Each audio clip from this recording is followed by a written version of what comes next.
going to have a crack. He is, you know. Oh, I say! Brilliant! That is schoolboy's own stuff. Oh, I bet even he can't believe it. Morning and good morning to you all. Welcome. Have a look at this. Yeah. Hotspur Way. And of course, Hotspur Way is never complete without roadworks. I hope you guys are all well. So just got a few things I wanted to get into straight away. A couple of things. Obviously on Monday night, and incredibly 2 days after the Fulham game, in 2 days time we've got Palace, so it's never ending right now. But look, Papa Sarr and of course Udogie, Destiny Udogie. I was certainly a bit concerned about them when they exited the field of play. But it turns out to be that even before the game had started, Papa Sarr wasn't feeling too great. So it was agreed with the manager that he would play 60 minutes. He adamantly wanted to play the game.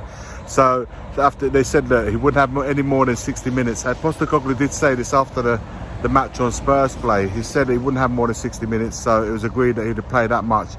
Destiny apparently was tired at half time, so maybe he wasn't feeling 100% either, so there was no risk. Although I thought perhaps it was avoiding him getting a yellow card and increasing the yellow card tally, which would eventually ultimately correspond to him missing out on games through suspension. So that wasn't the case. So it's good to hear that they will both be fit and available for Palace on Friday. Good to see that Højbjerg actually played really well on Monday night, so he could be in contention. But obviously with Basuma coming back, the decisions will be made nearer to the time as to who's most 100% fit, obviously taking into the fact of what we just said about Papa Sarr.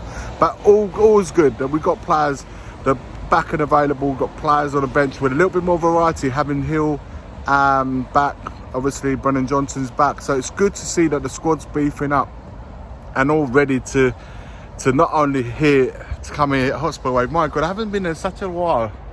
It's good to see the place yet again. So it was looking good squad wise. We are recovering a few more players leading up to the Palace game.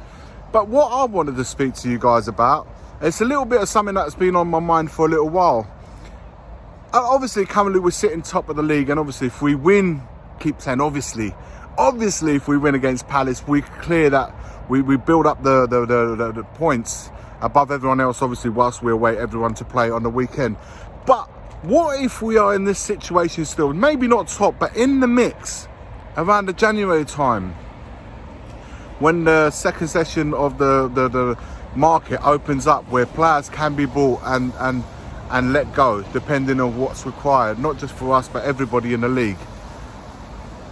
What would be your expectation? Because as I see it right now, providing everyone's available and everything like that, obviously it's clear, like for example Dyer isn't part of the plans anymore. Postecoglou doesn't play him at any given point, not even as a sub, so he's clearly out of the margin. We could say this about a couple of other players as well, but outside of the first 11 there's a drop-off, isn't there? So if we look at our back four, if we've got more fit and available, Porro, Van der Ven, Romero and Udogie are clearly the first team starters. After that, we've got Phillips, Dyer, Davis and Emerson. You see where I'm going with this?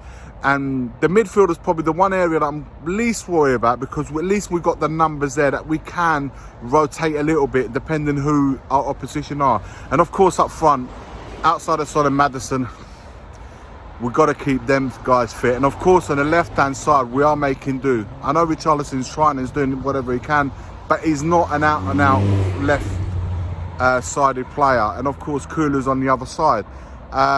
Yes, Brian Hill is in the squad. Yes, we have Brennan Johnson, but do you feel like we require something a little bit more, with a bit more meat? Let's just say that, a little bit more meat to the fire. I feel personally that we at least should be bringing in two players in January, no matter what.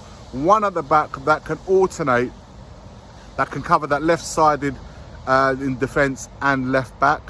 So if we get a centre back, then at least we have Van der Ven that could go to the left-hand side, or we get a left-sided player that can cover for Hudoja, because right now we don't have anyone, I believe, strong enough there. But definitely another centre-back to the level of Romero van der Ven. Could we get one?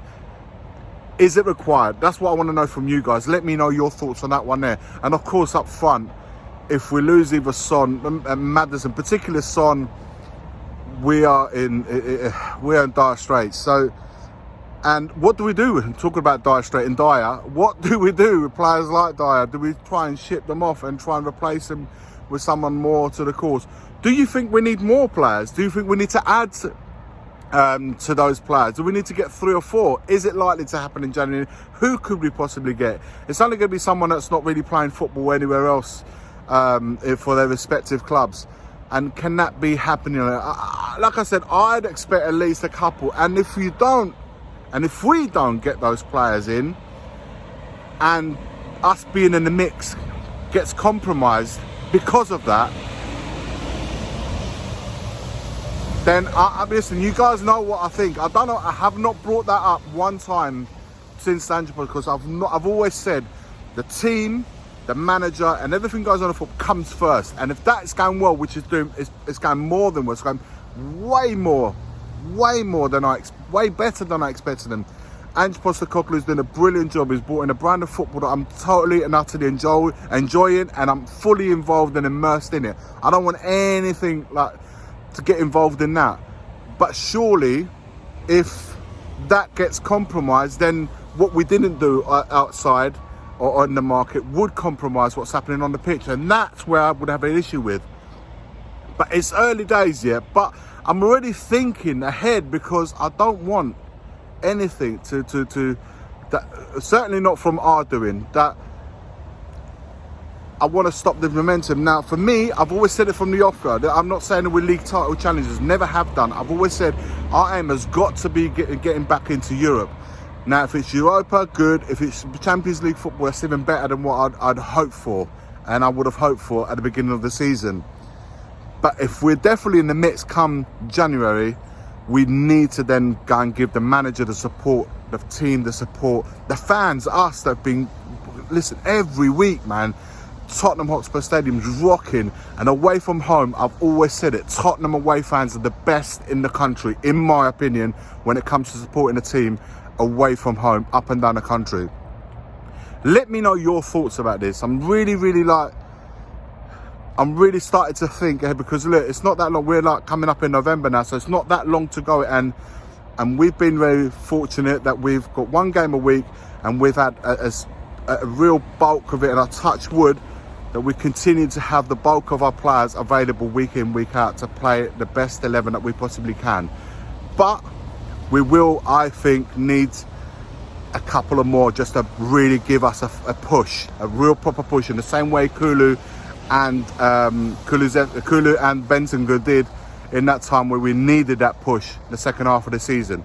Your thoughts in the comments below. Like, comment and subscribe. And from Hotspur Way, guys, as always, forever always, it's come on you Spurs. The first game we look for, Robbie. Tottenham away. When we got Tottenham away. Tottenham away. When we got Tottenham away.